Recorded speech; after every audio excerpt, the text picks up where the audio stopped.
समरकंद से तवील सफ़र करके आने वाला कासिद सल्तनत इस्लामिया के हुक्मरान उमर बिन अब्दुल अजीज से मिलना चाहता था। उसके पास एक खत था जिसमें एक पादरी ने मुसलमान सिपा सालार कुतीबा बिन मुस्लिम की शिकायत की थी। पादरी ने लिखा कि हमने सुना था कि मुसलमान जंग और हमले से पहले कबूल इस्लाम की दावत देते हैं। अगर दावत कबूल ना की जाए तो जजिया देने का मुतालबा करते हैं, और अगर कोई इन दोनों शराइत को कबूल करने से इनकार करे तो जंग के लिए तैयार हो जाते हैं।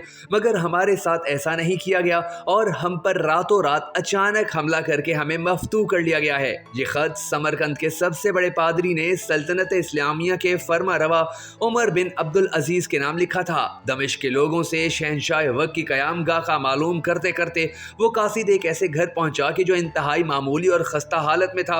एक शख्स दीवार से लगी सीढ़ी पर चढ़कर छत की लिपाई कर रहा था और नीचे खड़ी एक औरत गारा उठाकर उसे दे रही थी। जिस रास्ते से आया था वो वापस उसी रास्ते से उन लोगों के पास जा पहुंचा जिन्होंने उसे रास्ता बताया था। उसने लोगों से कहा कि मैंने तुमसे इस्लामी सल्तनत के बादशाह का पता पूछा था, ना कि उस मफलूकल हाल शख्स का कि जिसके घर की छत भी टूटी हुई है। लोगों ने कहा कि हमने तुझे पता ठीक ही बताया था, वही हाकिम वक्त उमर बिन अब्दुल अजीज का घर है। कासिद पर मायूसी छा गई और बेदिली से दोबारा उसी घर पर जाकर दस्तक दी। जो शख्स कुछ देर पहले तक लपाई कर रहा था वही अंदर से नमूदार हुआ। कासिद ने अपना तारुफ करवाया और खत उमर बिन अब्दुल अजीज को दे दिया।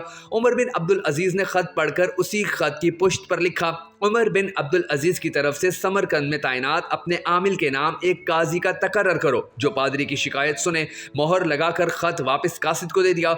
समरकंद लौटकर कासिद ने खत का जवाब और मुलाकात का अहवाल जब पादरी को सुनाया तो पादरी पर भी मायूसी छा गई। उसने सोचा कि क्या ये वो खत है जो मुसलमानों के उस अजीम लश्कर को हमारे शहर से निकालेगा।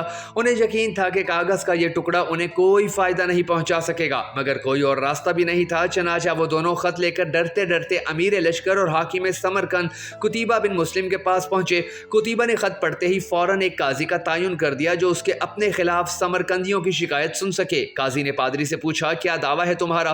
पादरी ने कहा, कुतीबा ने बगैर किसी पेशगी इत्तला के हम पर हमला किया। ना तो इसने हमें इस्लाम कबूल करने की दावत दी थी और ना ही हमें किसी सोचो विचार का मौका दिया।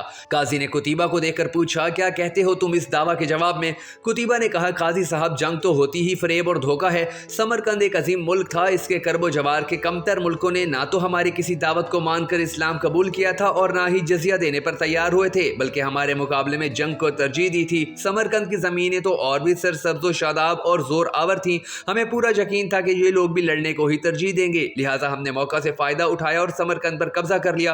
काजी ने कुतीबा की बात को नजरअंदाज करते हुए दोबारा पूछा, कुतीबा, मेरी बात का जवाब दो। तुमने इन लोगों को इस्लाम कबूल करने की दावत, जुजिया या फिर जंग की खबर दी थी? कुतीबा ने कहा, नहीं काजी साहब, मैंने जिस तरह पहले ही अर्ज कर दिया है कि हमने मौका से फायदा उठाया था। काजी ने कहा, मैं देख रहा हूं कि तुम अपनी गलती का इकरार कर रहे हो। इसके बाद तो अदालत का कोई और काम रह ही नहीं जाता। अल्लाह ने इस दीन को फतह और अजमत तो दी ही अदल इंसाफ की वजह से है, ना कि धोखा दही और मौका परस्ती की वजह से। मेरी अदालत ये फैसला सुनाती है कि तमाम मुसलमान फौजी और उनके ओहदेदारान बमा अपने बीवी बच्चों की अपनी हर किस्म की अमलाक और माल गनीमत छोड़कर समरकंद की हदूदों से बाहर निकल जाएं और समरकंद में कोई मुसलमान बाकी ना रहने पाए। अगर इधर दोबारा आना भी हो तो बगैर किसी पेश की इत्तला दावत के और 3 दिन की सोचो विचार की मोहलत दिए बगैर ना आया जाए। पादरी जो कुछ देख और सुन रहा था वो नाकाबिले यकीन था। चंद घंटों के अंदर ही मुसलमानों का अजीम लश्कर काफिला दर काफिला शहर को छोड़कर जा चुका था। समरकंदियों ने अपनी तारीख में ऐसा कभी नहीं देखा था कि जब ताकतवर फाते कौम कमजोर मफतू कौम को यूं दोबारा आज़ादी बख्श दे। ढलते सूरज की रोशनी में लोग एक दूसरे से सरगोशियां करने लगे कि ये कैसा मजहब और कैसे पैरोकार हैं। अदल का ये मयार के अपनों के खिलाफ ही फैसला दे दें और ताकतवर सिपा सालार इस फैसले पर सर झुकाकर अमल भी कर दे। तारीख गवाह है कि थोड़ी ही देर में पादरी की क़यादत में तमाम शहर के लोग घरों से निकलकर लश्कर के पीछे सरहदों की तरफ दौड़े और ला इलाहा इल्लल्लाह मुहम्मद रसूलुल्लाह का इकरार करते हुए उनको वापस ले आए कि ये आपकी सल्तनत है और हम आपकी रियाया बनकर रहना अपने लिए फ़ख्र समझेंगे। दीन रहमत ने वहाँ ऐसे नकूश छोड़े कि समरकंद एक तवील अरसा तक मुसलमानों का दारुल खिलाफा बना रहा। कभी रहबर दो आलम हज़रत मोहम्मद मुस्तफ़ा सल्लल्लाहु अलैहि वसल्लम की उम्मत ऐसी हुआ करती थी और आज